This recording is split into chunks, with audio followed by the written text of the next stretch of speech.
प्यारे भक्तों, क्या आप चाहते हैं कि आपके जीवन में अचानक धन की प्राप्ति हो? क्या आपके पैसे की कमी के कारण महत्वपूर्ण कार्य रुके हुए हैं? तो आज आप सही वीडियो पर आए हैं, क्योंकि आज हम आपको माँ लक्ष्मी का एक ऐसा अचूक और अद्भुत मंत्र बताने वाले हैं, जिस मंत्र के नियमित 108 बार जाप करने मात्र से ही अचानक धन प्राप्ति के योग बनते हैं, भाग्य का उदय होता है और रुके हुए काम पूरे होते हैं। व्यापार और नौकरियों में नई संभावनाएं खुलती हैं। बस आपको माँ लक्ष्मी के इस मंत्र का जाप करना है और पूरी श्रद्धा के साथ करना है। इस मंत्र को अधूरा ना छोड़ें। इस मंत्र का जाप पूरे 108 बार करें और जब भी आप इस मंत्र का जाप करें तो इस वीडियो को अपने मोबाइल फोन पर या स्पीकर पर चलाकर सुनें, ताकि आप माँ लक्ष्मी के इस मंत्र का जाप बिना किसी विघ्न के पूरा कर सकें। और माँ लक्ष्मी की असीम कृपा और उनके आशीर्वाद प्राप्त करने के लिए इस वीडियो को लाइक और चैनल को सब्सक्राइब जरूर कर दीजिए और कमेंट बॉक्स में जय माँ लक्ष्मी अवश्य लिख दीजिए। तो चलिए भक्तों, मंत्र का जाप करना प्रारंभ करते हैं। ओम ह्रीं श्रीं महालक्ष्मै नमः। दन्तं मे देहि द्रव्या स्वाहा। ओम ह्रीं श्रीं महालक्ष्मै नमः। दन्तं मे देहि द्रव्या स्वाहा। ओम ह्रीं श्रीं महालक्ष्मै नमः। दन्तं मे देहि द्रव्या स्वाहा। ओम ह्रीं श्रीं महालक्ष्मै नमः। दन्तं मे देहि द्रव्या स्वाहा। ओम ह्रीं श्रीं महालक्ष्मै नमः। दन्तं मे देहि द्रव्या स्वाहा। ओम ह्रीं श्रीं महालक्ष्मै नमः। दन्तं मे देहि द्रव्या स्वाहा।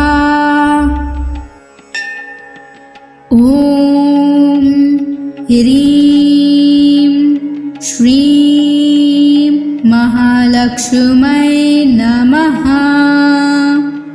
दन्तं मे देहि द्रव्या स्वाहा। ओम ह्रीं श्रीं महालक्ष्मै नमः।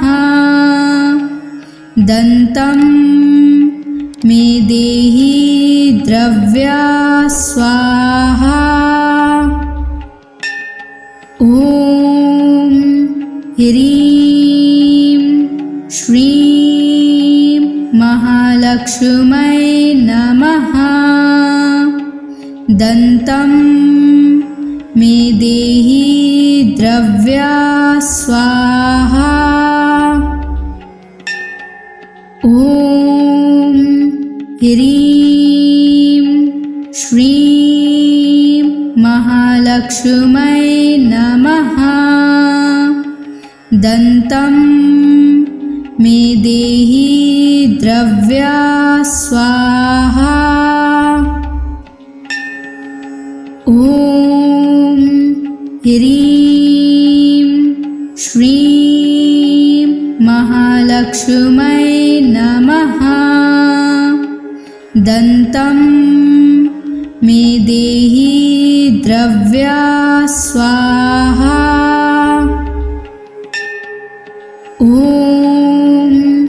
ह्रीं श्रीं महालक्ष्मै नमः। दन्तं मे देहि द्रव्या स्वाहा। ॐ ह्रीं श्रीं महालक्ष्मै नमः। दन्तं मे देहि द्रव्या स्वाहा। ॐ ह्रीं श्रीं महालक्ष्मै नमः। दन्तं मे देहि द्रव्या स्वाहा। ॐ ह्रीं श्रीं महालक्ष्मै नमः। दन्तं मे देहि द्रव्या स्वाहा। ॐ ह्रीं श्रीं महालक्ष्मै नमः। दन्तं मे देहि द्रव्या स्वाहा। ॐ ह्रीं श्रीं महालक्ष्मै नमः। दन्तं मे देहि द्रव्या स्वाहा। ॐ ह्रीं श्रीं महालक्ष्मै नमः। दन्तं मे देहि द्रव्या स्वाहा। ॐ ह्रीं श्रीं महालक्ष्मै नमः। दन्तं मे देहि द्रव्या स्वाहा। ॐ ह्रीं श्रीं महालक्ष्मै नमः। दन्तं मे देहि द्रव्या स्वाहा। ॐ ह्रीं श्रीं महालक्ष्मै नमः। दन्तं मे देहि द्रव्या स्वाहा। ॐ ह्रीं श्रीं महालक्ष्मै नमः। दन्तं मे देहि द्रव्या स्वाहा। ॐ ह्रीं श्रीं महालक्ष्मै नमः। दन्तं मे देहि द्रव्या स्वाहा। ॐ ह्रीं श्रीं महालक्ष्मै नमः। दन्तं मे देहि द्रव्या स्वाहा। ॐ ह्रीं श्रीं महालक्ष्मै नमः। दन्तं मे देहि द्रव्या स्वाहा। ॐ ह्रीं श्रीं महालक्ष्मै महालक्ष्मै नमः। दन्तं मे देहि द्रव्या स्वाहा।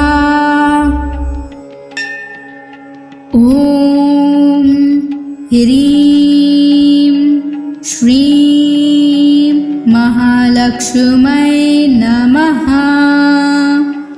दन्तं मे देहि द्रव्या स्वाहा। ॐ ह्रीं श्रीं महालक्ष्मै नमः। दन्तं मे देहि द्रव्या स्वाहा। ॐ ह्रीं श्रीं महालक्ष्मै नमः। दन्तं मे देहि द्रव्या स्वाहा। ॐ ह्रीं श्रीं महालक्ष्मै नमः। दन्तं मे देहि द्रव्या स्वाहा।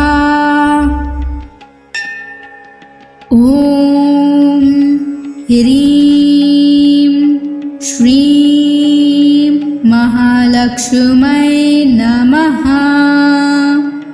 दन्तं मे देहि द्रव्या स्वाहा। ॐ ह्रीं श्रीं महालक्ष्मै नमः। दन्तं मे देहि द्रव्या स्वाहा। ॐ ह्रीं श्रीं महालक्ष्मै नमः। दन्तं मे देहि द्रव्या स्वाहा। ॐ ह्रीं श्रीं महालक्ष्मै नमः। दन्तं मे देहि द्रव्या स्वाहा। ॐ ह्रीं श्रीं महालक्ष्मै नमः। दन्तं मे देहि द्रव्या स्वाहा। ॐ ह्रीं श्रीं महालक्ष्मै नमः। दन्तं मे देहि द्रव्या स्वाहा। ॐ ह्रीं श्रीं महालक्ष्मै नमः। दन्तं मे देहि द्रव्या स्वाहा। ॐ ह्रीं श्रीं महालक्ष्मै नमः। दन्तं मे देहि द्रव्या स्वाहा। ॐ ह्रीं श्रीं महालक्ष्मै नमः। दन्तं मे देहि द्रव्या स्वाहा। ॐ ह्रीं श्रीं महालक्ष्मै नमः। दन्तं मे देहि द्रव्या स्वाहा।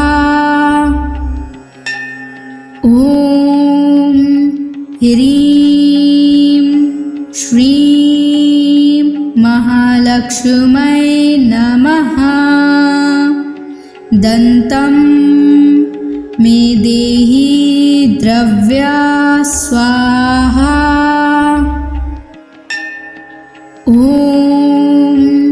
ह्रीं श्रीं महालक्ष्मै नमः।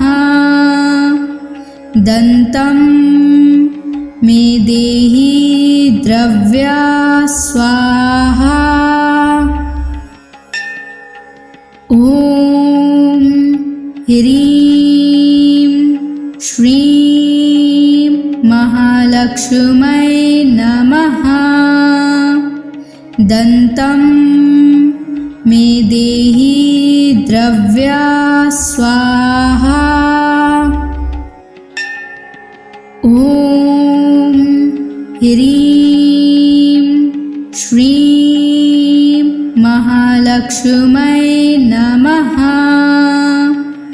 दन्तं मे देहि द्रव्या स्वाहा। ॐ ह्रीं श्रीं महालक्ष्मै नमः। दन्तं मे देहि द्रव्या स्वाहा। ॐ ह्रीं श्रीं महालक्ष्मै नमः। दन्तं मे देहि द्रव्या स्वाहा। ॐ ह्रीं श्रीं महालक्ष्मै नमः। दन्तं मे देहि द्रव्या स्वाहा। ॐ ह्रीं श्रीं महालक्ष्मै नमः।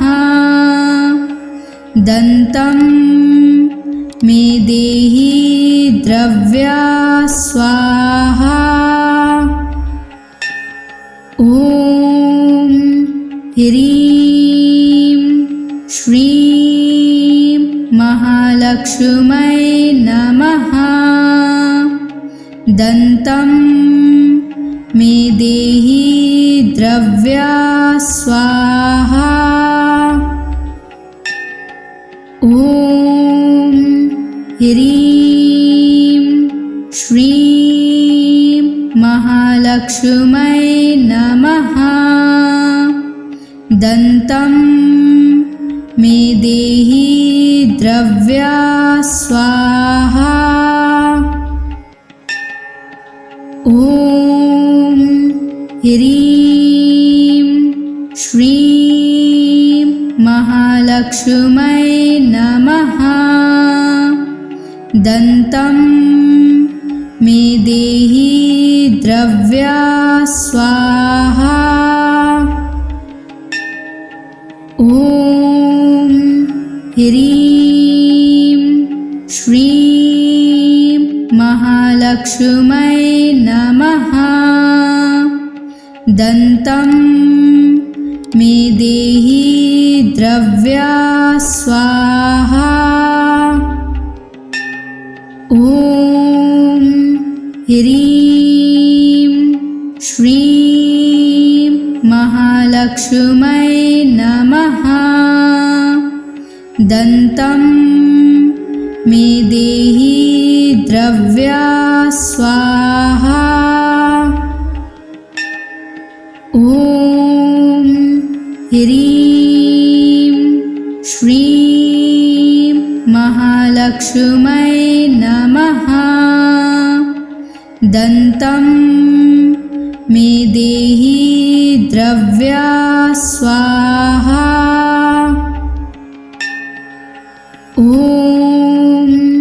ह्रीं श्रीं महालक्ष्मै नमः।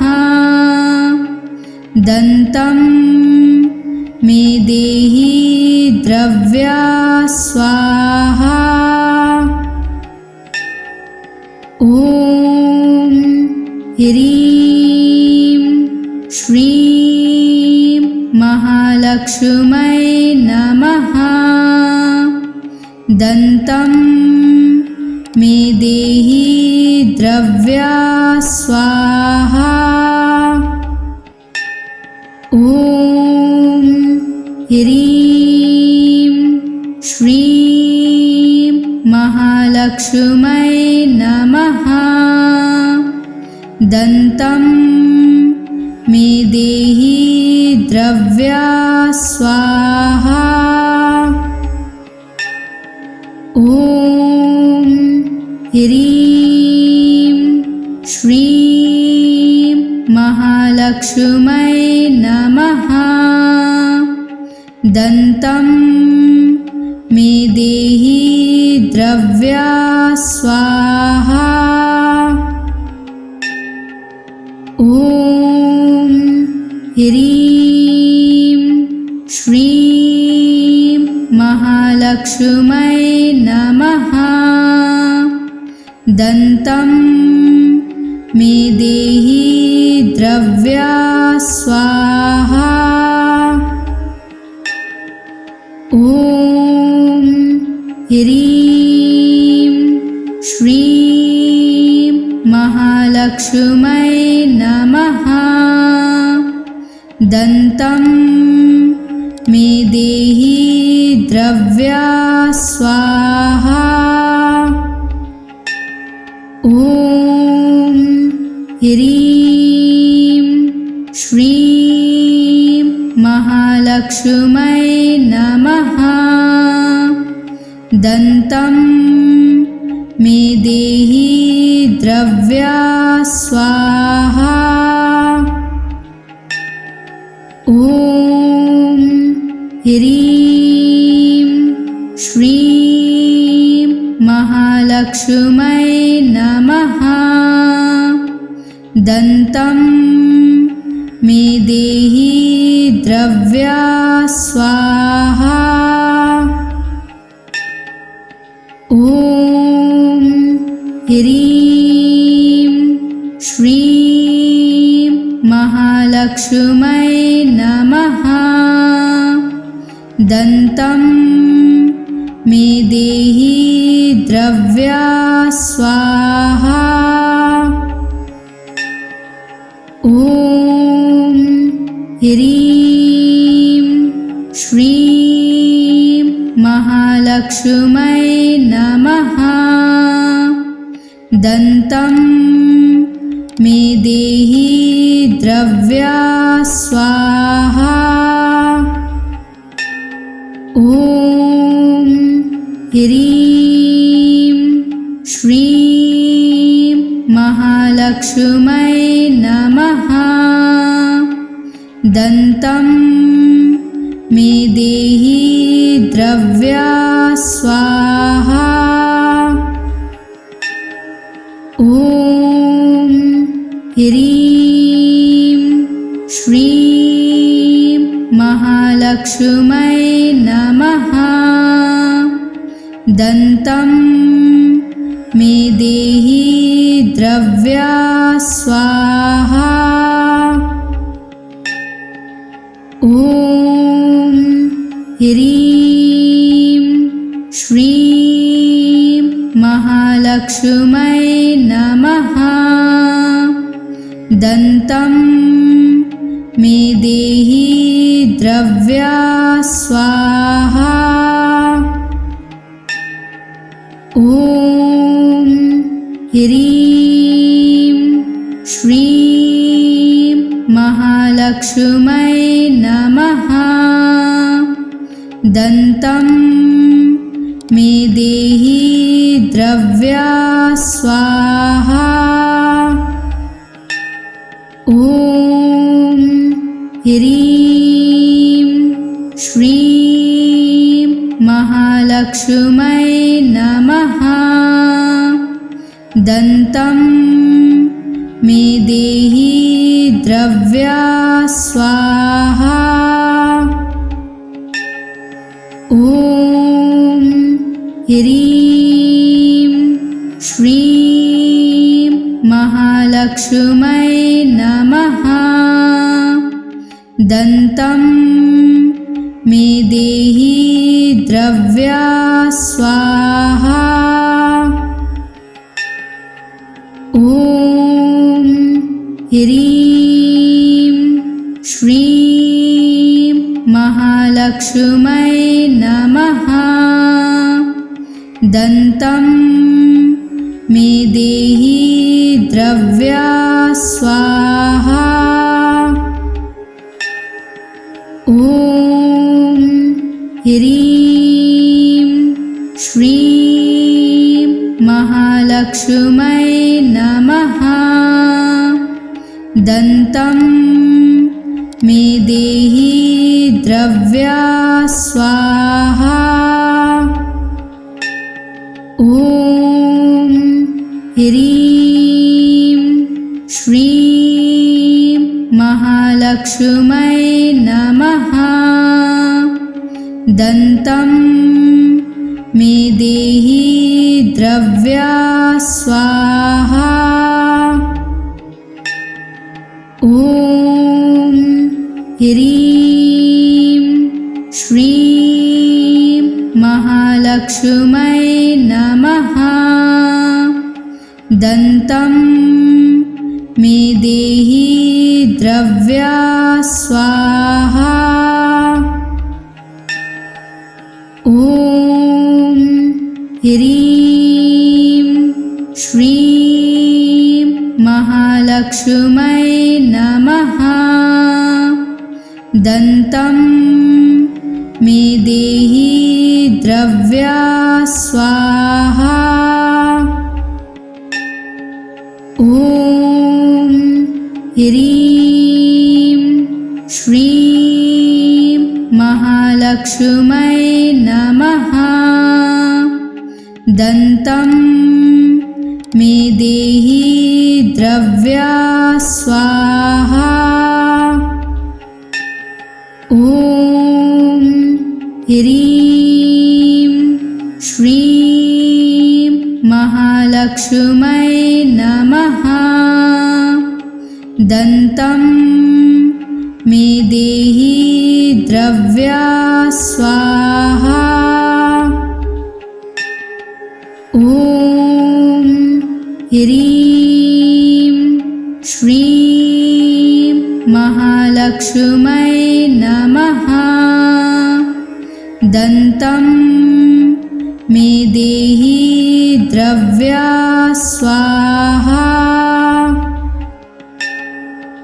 ॐ ह्रीं श्रीं महालक्ष्मै नमः। दन्तं मे देहि द्रव्या स्वाहा। ॐ ह्रीं श्रीं महालक्ष्मै नमः। दन्तं मे देहि द्रव्या स्वाहा। ॐ ह्रीं श्रीं महालक्ष्मै नमः। दन्तं मे देहि द्रव्या स्वाहा। ॐ ह्रीं श्रीं महालक्ष्मै नमः। दन्तं मे देहि द्रव्या स्वाहा। ॐ ह्रीं श्रीं महालक्ष्मै नमः। दन्तं मे देहि द्रव्या स्वाहा। ॐ ह्रीं श्रीं महालक्ष्मै नमः। दन्तं मे देहि द्रव्या स्वाहा। ॐ ह्रीं श्रीं महालक्ष्मै नमः। दन्तं मे देहि द्रव्या स्वाहा। ॐ ह्रीं श्रीं महालक्ष्मै नमः। दन्तं मे देहि द्रव्या स्वाहा। ॐ ह्रीं श्रीं महालक्ष्मै नमः। दन्तं मे देहि द्रव्या स्वाहा। ॐ ह्रीं श्रीं महालक्ष्मै नमः। दन्तं मे देहि द्रव्या स्वाहा। ॐ ह्रीं श्रीं महालक्ष्मै नमः। दन्तं मे देहि द्रव्या स्वाहा। ॐ ह्रीं श्रीं महालक्ष्मै नमः। दन्तं मे देहि द्रव्या स्वाहा। ॐ ह्रीं श्रीं महालक्ष्मै नमः।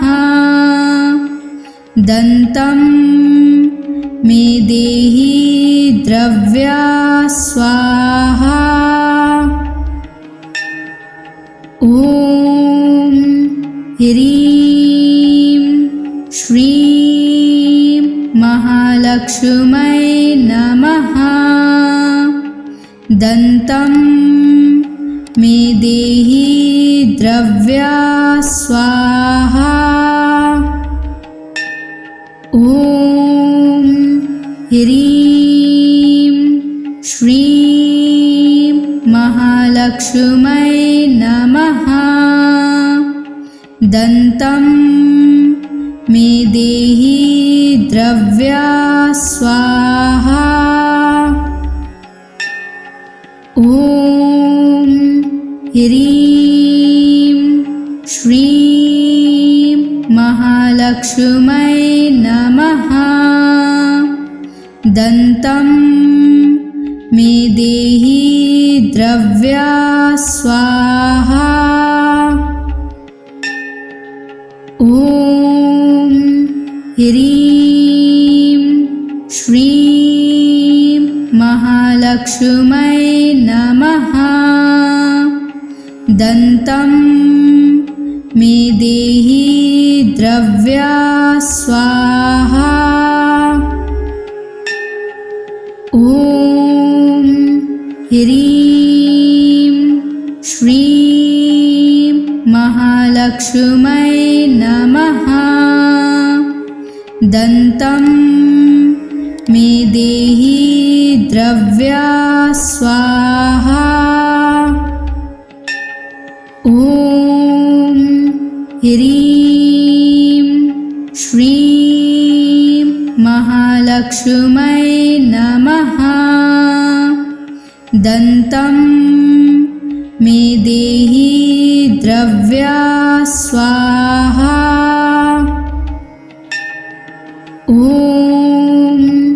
ह्रीं श्रीं महालक्ष्मै नमः। दन्तं मे देहि द्रव्या स्वाहा। ॐ ह्रीं श्रीं महालक्ष्मै नमः। दन्तं मे देहि द्रव्या स्वाहा। ॐ ह्रीं श्रीं महालक्ष्मै नमः। दन्तं मे देहि द्रव्या स्वाहा। ॐ ह्रीं श्रीं महालक्ष्मै नमः। दन्तं मे देहि द्रव्या स्वाहा। ॐ ह्रीं श्रीं महालक्ष्मै नमः। दन्तं मे देहि द्रव्या स्वाहा। ॐ ह्रीं श्रीं महालक्ष्मै नमः। दन्तं मे देहि द्रव्या स्वाहा। ॐ ह्रीं श्रीं महालक्ष्मै नमः। दन्तं मे देहि द्रव्या स्वाहा। ॐ ह्रीं श्रीं महालक्ष्मै नमः। दन्तं मे देहि द्रव्या स्वाहा। ॐ ह्रीं श्रीं महालक्ष्मै नमः। दन्तं मे देहि द्रव्या स्वाहा। ॐ ह्रीं श्रीं महालक्ष्मै नमः। दन्तं मे देहि द्रव्या स्वाहा। ॐ ह्रीं श्रीं महालक्ष्मै नमः। दन्तं मे देहि द्रव्या स्वाहा। ॐ ह्रीं श्रीं महालक्ष्मै नमः। दन्तं मे देहि द्रव्या स्वाहा। ॐ ह्रीं श्रीं महालक्ष्मै नमः। दन्तं मे देहि द्रव्या स्वाहा। ॐ ह्रीं श्रीं महालक्ष्मै नमः। दन्तं मे देहि द्रव्या स्वाहा। ॐ ह्रीं श्रीं महालक्ष्मै महालक्ष्मै नमः। दन्तं मे देहि द्रव्या स्वाहा। ॐ ह्रीं श्रीं महालक्ष्मै नमः। दन्तं मे देहि द्रव्या स्वाहा। ॐ ह्रीं श्रीं महालक्ष्मै नमः। दन्तं मे देहि द्रव्या स्वाहा।